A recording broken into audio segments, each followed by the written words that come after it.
Yo guys, akhirnya The Maniac is back. Yap, bener banget. Andrea Iannone akhirnya kembali lagi balapan di MotoGP. Semenjak 2019 akhirnya Andrea Iannone membalap lagi di kelas tertinggi untuk balap motor dunia.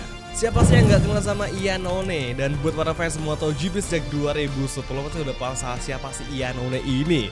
Rival beratnya Marquez di kelas Moto2, kemudian naik kelas MotoGP sama-sama. Dan akhirnya kita bisa melihat manuver gila dari Andrea Iannone.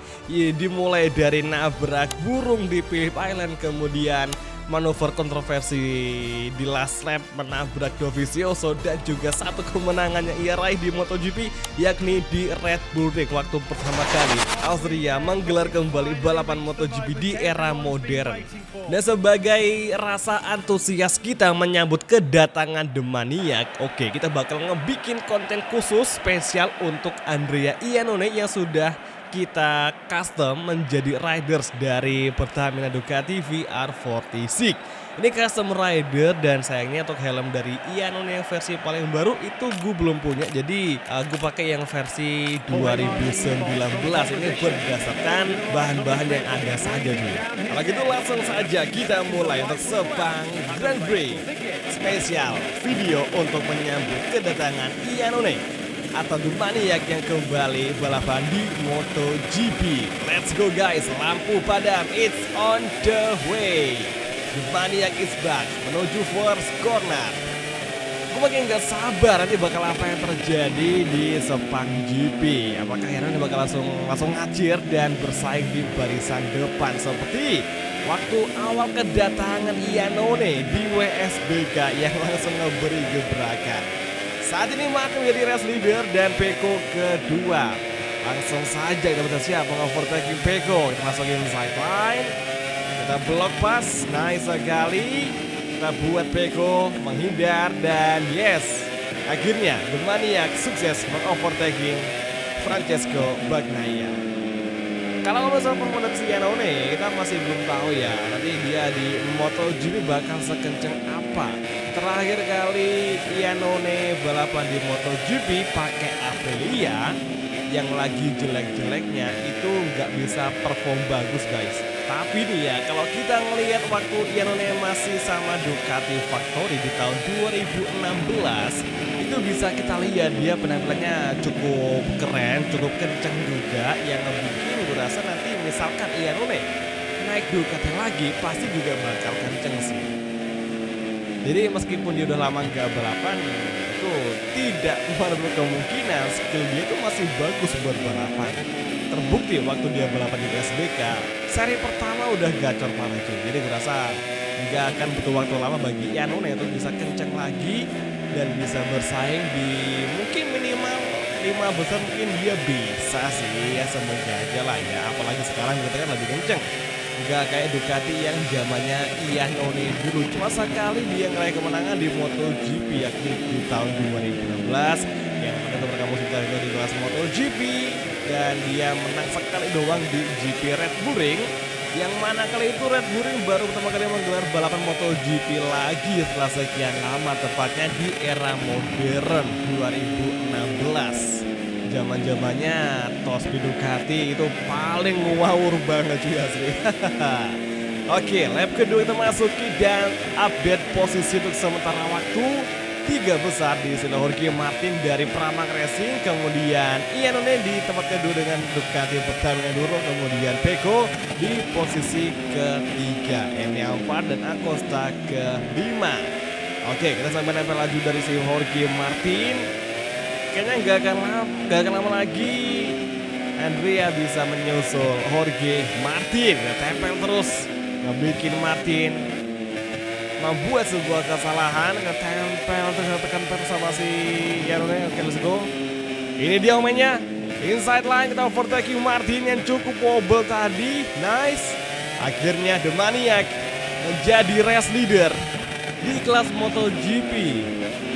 Kalau pakai Ducati di MotoGP 24 game udah gue pastiin itu motornya enak parah. Ya kalau motor yang bukan karir itu enaknya minta ampun cuy. Oke, Martin kembali memberikan sebuah perlawanan dan Iannone kembali melawan, melakukan aksi switchback yang sangat-sangat bagus sekali. Siapa sangka Jorge Martin mampu memberikan sebuah perlawanan, tapi The Maniac bisa menghandle, mendefense dengan sangat ciamik sekali. Let's go. Masih Martin menempel, Andrea Iannone menuju last corner, masuk perlahan di tikungan terakhir. Hati-hati kita agak melebar gara-gara terlalu breaknya salah ngambil breaking point, namun di exit corner dengan bantuan right high device siapa sangka pertama dari VR46 langsung ngacir dengan mendapatkan atau mencetak sebuah lap time dengan waktu 1 menit 57,906 detik. Ini kenceng sih, lebih kenceng daripada lap time kita sama Ducati Gresini ini waktu kita balapan kemarin cuy, bersama Gresini.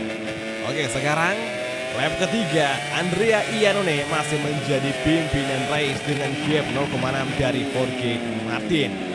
Kalau kita bisa mempertahankan race pace kayak gini dan kita bisa konsisten sehingga nanti di akhir balapan, bukan tidak mungkin Andrea Iannone bisa kita bawa menjadi juara satu nih guys ya di MotoGP Sepang. Yang penting bisa konsistensi dan juga kompon ban kita harus perhatiin. Tapi meskipun kita udah perhatiin segala macam dan juga race pace-nya, kalau waktunya AI itu mengadaptasikan performa kita, bukan tidak mungkin nanti AI juga bakal bisa ngejar kita cuy. Karena sekarang ini aku pakai level adaptif ya, mana AI-nya bakal ngebaca performa kita, pergerakan kita, dan seberapa cepat kita, dan nanti mereka bakal langsung mengaplikasikan hasil adaptasi mereka ke performa mereka, sehingga output yang dikeluarkan dari AI itu bakal lebih kenceng dari performa kita saat ini. Jadi kita was-was aja dan juga sabar nanti untuk apa yang akan terjadi nanti ke depannya di beberapa lap ke depan.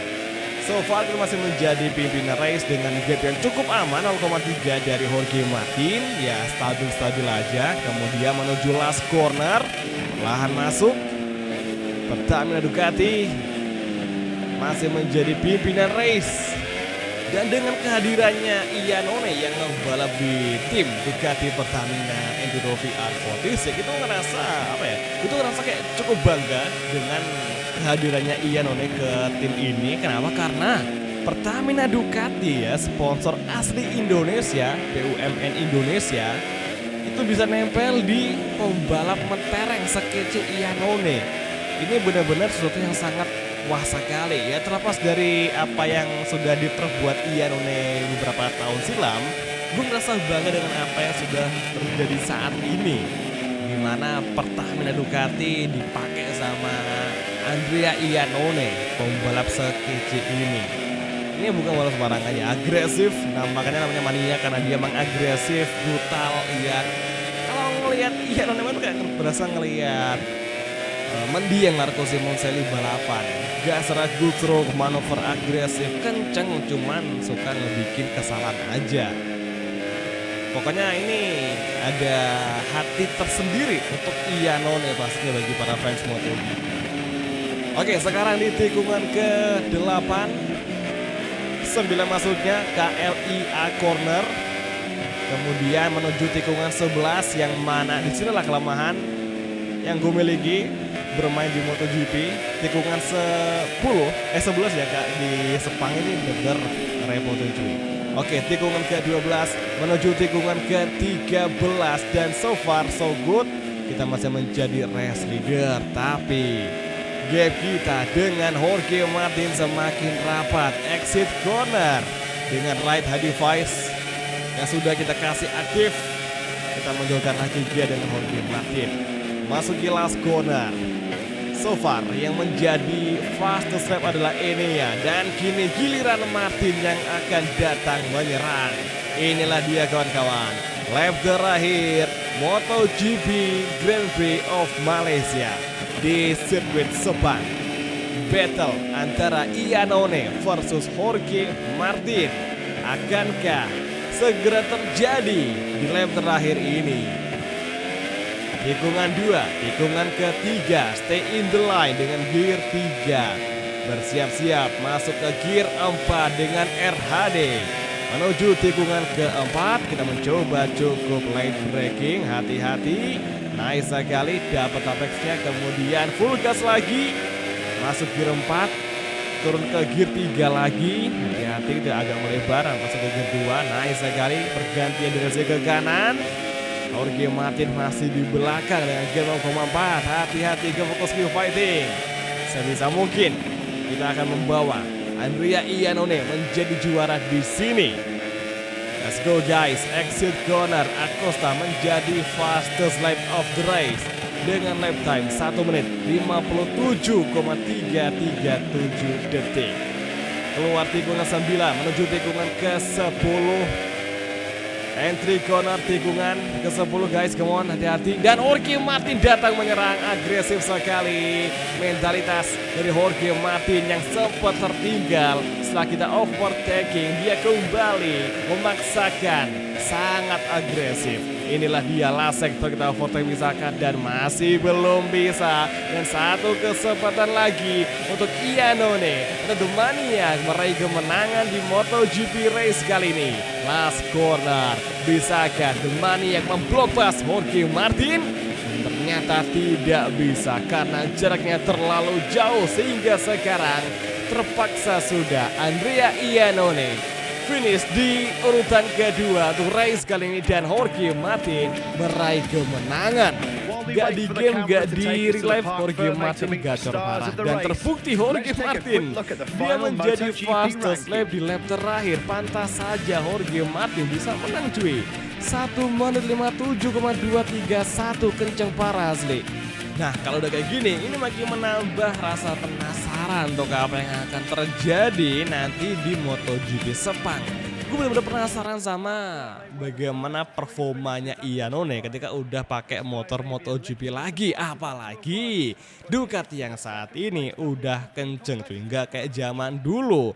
Plus nanti bakal ada persaingan perebutan titel juara pertama antara Jorge Martin dan juga Pecco Bagnaia. Nah nanti kalau Pecco bisa meraih kemenangan, bukan tidak mungkin di Sepang gap antara Jorge Martin sama Pecco makin rapot dan pasti persaingan bakal lebih seru lagi cuy. Dan ya semoga aja untuk The Maniac bisa finish dan juga minimal tembus top 10 lah ya, semoga aja. Ya semoga aja bang ya cuy. Ya udah semua, kalau itu pesan nonton dan sampai ketemu lagi di video MotoGP gameplay untuk episode selanjutnya. Thank you, bye dan ciao guys, sampai jumpa.